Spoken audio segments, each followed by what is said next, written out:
Okay.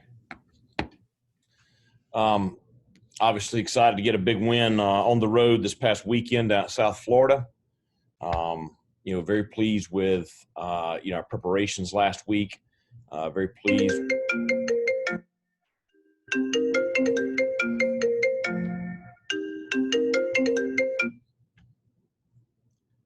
All right, sorry guys, just got kicked off. Very very pleased with the preparation going into the weekend. Pleased with the way the kids handled everything last week, and obviously that was reflected in the way we played on Saturday evening. So, liked a lot of things we did. Certainly, we had a lot of things to correct coming out of that game, but at the end of the day, just really excited to get a win on the road.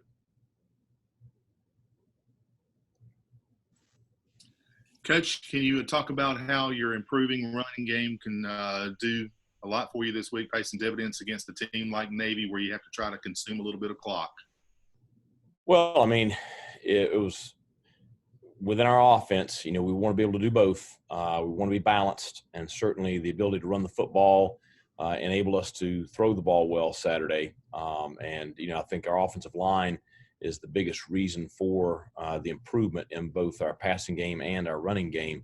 I thought that they played very, very well the second week for that group together, which I think was a big factor. Really cut down the MAs, played much more cohesive, just grouped together.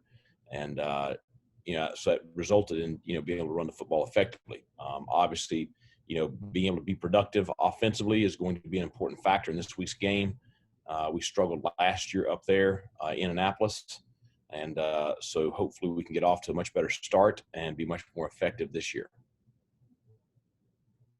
Coach, I was going to ask about the start to this game. I mean, I think they went 15 plays, 10-minute drive against Temple.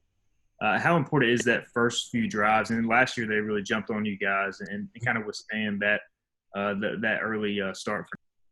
Well, much like UCF, it's especially on the road last year up in Annapolis. They're a team that really, comes out and really, goes right at their opponent. They were up 14-3 on Temple to start the game. The team that I saw in the Temple game is not the team that we all saw against BYU, and that's no surprise to any of us. The staff up there, Coach Niamatololo, they've been there for a long time. They've got a lot of pride in the way their team plays. They got a lot of pride in their program. Obviously, their culture is something that's been intact for a long time. And so we knew that they would get things going and be more like the Navy that we're used to seeing. But, they did. They started off very, very hot against Temple, very similar to the way they did against us last year. So I think, the big key for us is trying to get them off rhythm early in the ball game, try to get some stops, try to get them out of that whole, second and 6, second and 5, 3rd and 2, 1st and 10, get them off schedule. If you can do that, then you got a shot at getting a stop, getting a punt or whatever and getting the ball back for your offense. Coach, they had Malcolm Perry, I think, at quarterback last year when you played them. They got a different quarterback, of course, but they seem to be doing basically what they've done for years. Well, Malcolm Perry is a special player, and certainly probably the best player we faced all last year individually, and really made their offense go last year. They're a little different this year, but still they're what you expect when you line up against Navy. And Dallin Morris, he's a senior, has a tremendous amount of experience in that offense. They have 3 seniors and 2 juniors on the offensive line. They have a senior and a junior fullback. So they have a very old, experienced offense. So you're going to see, a lot of the same stuff, the inside-outside veer. You're going to see the zone option.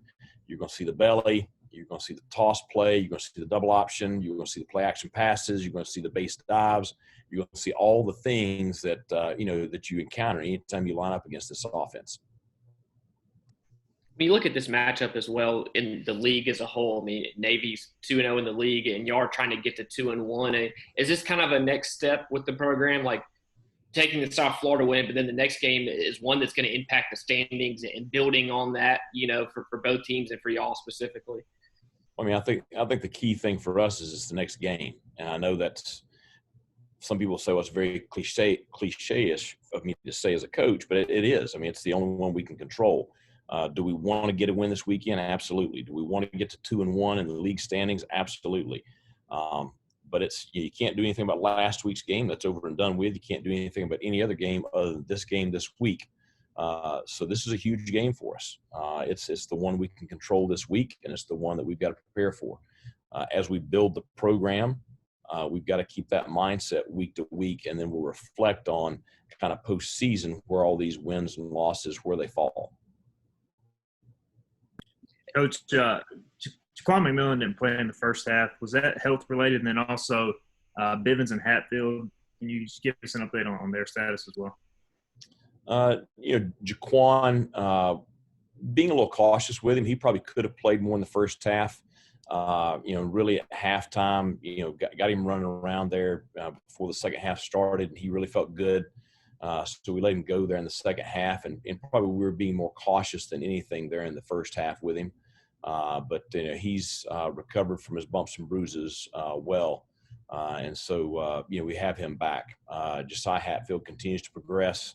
We'll see how he does this week. And then who was the third you asked about right there? Bruce Bivens. Bruce, again, very similar to Josiah. Continues to progress.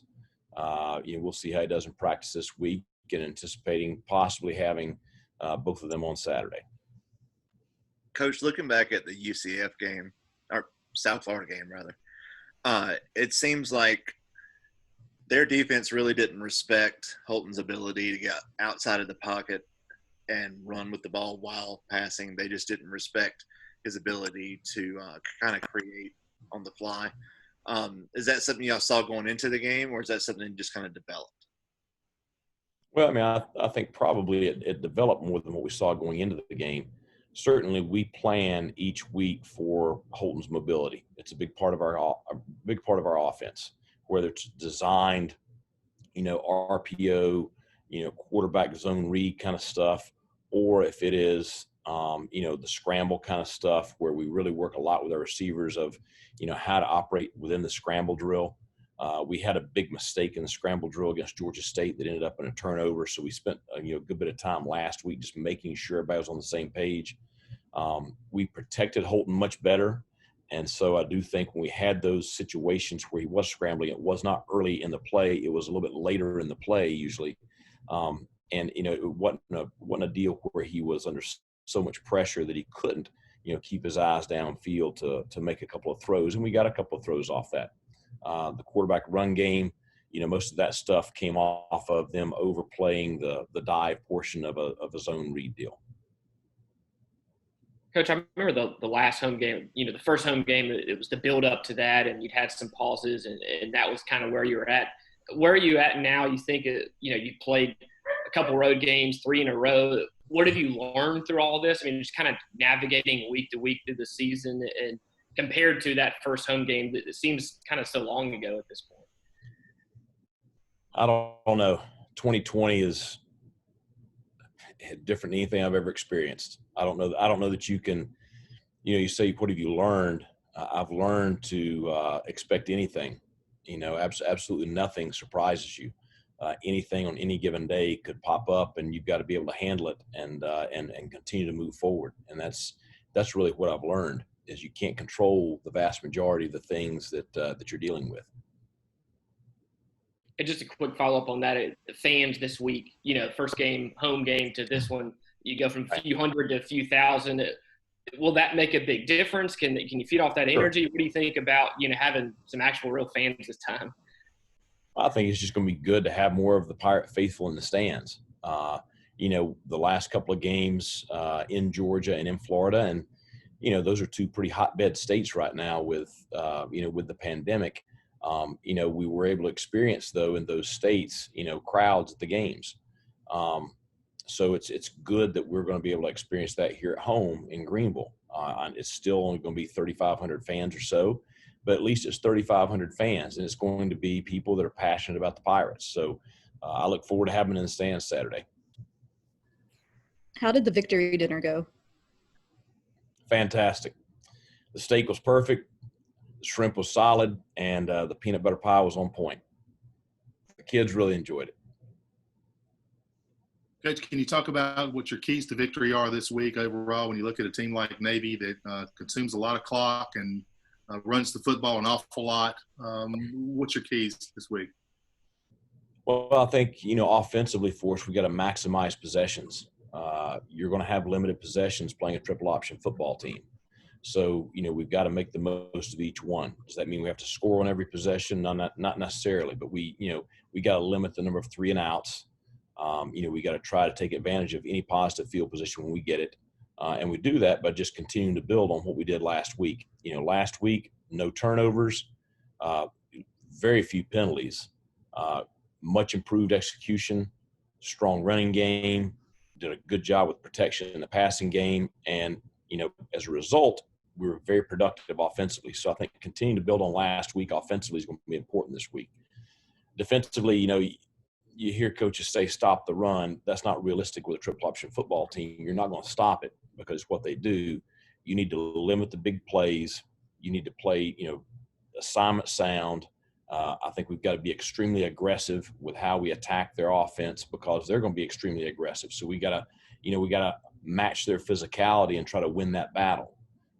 And then I do think special teams is going to be important in this game because, just like last week, our average starting field position last week was the 40-yard line. Obviously, Donnie's a heck of a lot better play caller, with starting around the 40 or around midfield than he is coming off inside the 20. So the more positive field position we can give our offense and the more long fields we can give their offense, that's going to be important during the game.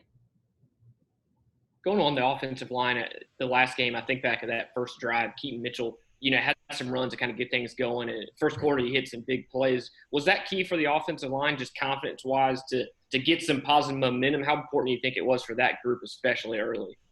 I think it was. And I felt good about everything coming into the game. We had practiced well up front all week.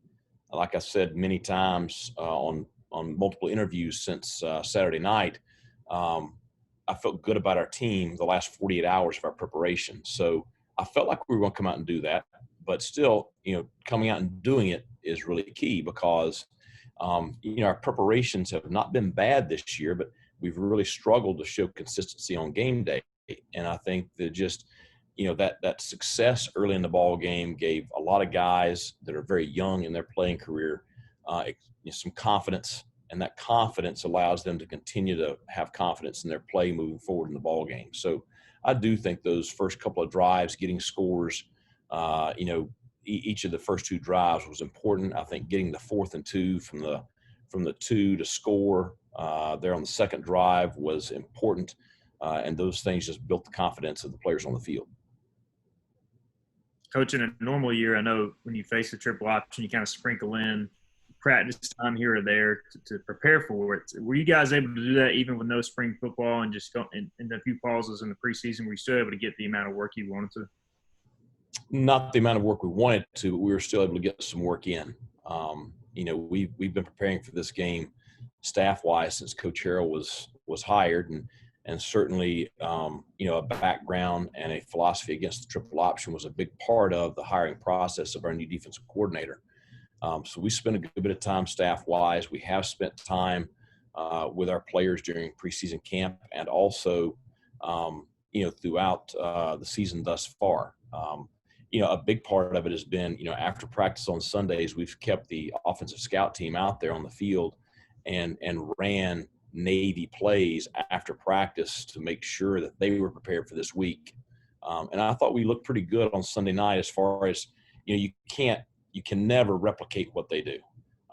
But at least we had a decent look for our defense Sunday night with, at least we resembled Navy formationally and some of the motions and stuff. And as a follow-up to that, do you use Ryan on scout team this week or Hudson or a combination of guys? We're using Ryan primarily. And I kind of joked. I was talking to Coach Carroll and some of those guys the other day. I said, you know what, he would be a great triple option quarterback. Because he runs very well. He's got great feet, and he just has that savviness to him. So, he's not going to hear that because I think he's a good RPO quarterback too. But he'll give us a great look this week. Coach, how big of a was it to hire Coach Blake Carroll, knowing that he knows about the option to face Navy every year? Well, I think, like I said, it was a big part of the hiring process. Obviously, I've known Blake for a long time and respect very much his knowledge as it relates to defending the triple. He has experience beyond his time with me, with his time at Kennesaw State. But I think the other things too are, Roy Tesh, who was primarily with special teams last year, now he's coaching our defensive line. Has extensive experience coaching the defensive front versus the triple option. Trip Weaver, who was with me at the Citadel, has significant experience defending the triple option. So now all of a sudden you have more people in the room that have experience versus this style of offense, and that's proven to be valuable already. Everything that's been going on in 2020, how important has it been to have ways to help the kids, not only physically, but with their mental health this season? And are there any services set aside for that? Well, I think that, it's probably been something that's been magnified more this year than maybe ever before. And certainly this has been something that you deal with every year as a head coach. But I think this year with quarantine, obviously it was a big concern of mine, when we're all away from each other. Now, dealing with things daily and weekly, it's just very challenging. You worry about, the kids, what's going on in their minds, what they're dealing with, because, we as adults, we're challenged to deal with some of the stuff we have to deal with. But, 18, 19, 20-year-olds, it's more than what they should be exposed to, but they're still exposed to it. So I think we're trying to do the best we can. I think it's something that's very much a focal point for our athletic department. We had a workshop kind of deal with the Helsinki family last Thursday night that was the entire athletic department. And certainly that's a story that's very tragic and also very eye-opening. I think a guy like Marcus Anderson, who's our character coach and spends countless hours counseling one-on-one with so many of our student athletes, has been very valuable and very important to our players this year. And then just the relationships that our coaches have with their position players. I think those are just things that we really try to, spend time, talking about things other than football as we try to help them along their daily lives. Coach, new coordinator, new alignment, new system on defense, new personnel.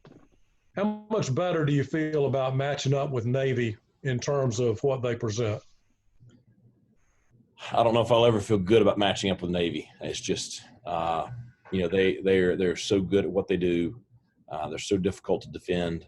And I said this last year, when we were running triple at Lenore Ryan and Citadel, we did a lot of stuff, clinic wise with their staff, because, we respect their staff as kind of the innovators, the cutting edge guys. And I think, you saw that a lot with their game plan last year, and just what little I know about how they prepared for us last year, just how they went back and, studying film from when I was at Lenore Ryan, just on what we might do. They're really good at what they do. And so do I feel like we're going to be more prepared this year? Yes. Do I feel like we're ever going to be, completely prepared or have mastered defending them? Nobody's going to ever master defending them. It's just, I think they've shown that, and just how they've responded to some of the adversity that they had early in the season, and how they played against Temple this past Saturday. Coach, this is Bill Wagner. I'm with the Baltimore Sun. I cover Navy athletics. What have you seen out of Navy so far? They've been blown out badly in 2 non-conference games, but they've found a way to pull out 2 very tight conference contests. Well, I think you can toss out the BYU game completely, and I think anybody that has any common sense and understood what the coaching staff had to go through, certainly I do as a head coach, they just were not prepared for that ball game. After watching that game, I said to myself, I wish that was the Navy team we're going to see, but it's not. That's not who we're going to see when we line up against them. And when I flip on the Temple game, I see about what I expect from Navy. I saw a team that is very, very good up front on the offensive line. They have that experience. Boy, they really come off the football just like a Navy team usually does. I think their fullbacks are fantastic, both of them. I think they have great feet. They hit it hard. They have great vision, good balance. I think the quarterback play has improved drastically since that game, way back in, early September. And I think that overall, special teams wise, I think they're as solid as anyone we've seen. I think their defense has improved drastically. I know they had a couple of guys out last week that I would expect back this week. So I think that you've seen a veteran coaching staff take a veteran team and overcome adversity and put a team on the field this last Saturday. That's what you expect. Okay, we've got time for one more question for Coach. All right, well, Coach, thank you very much. Thanks a lot. Appreciate it.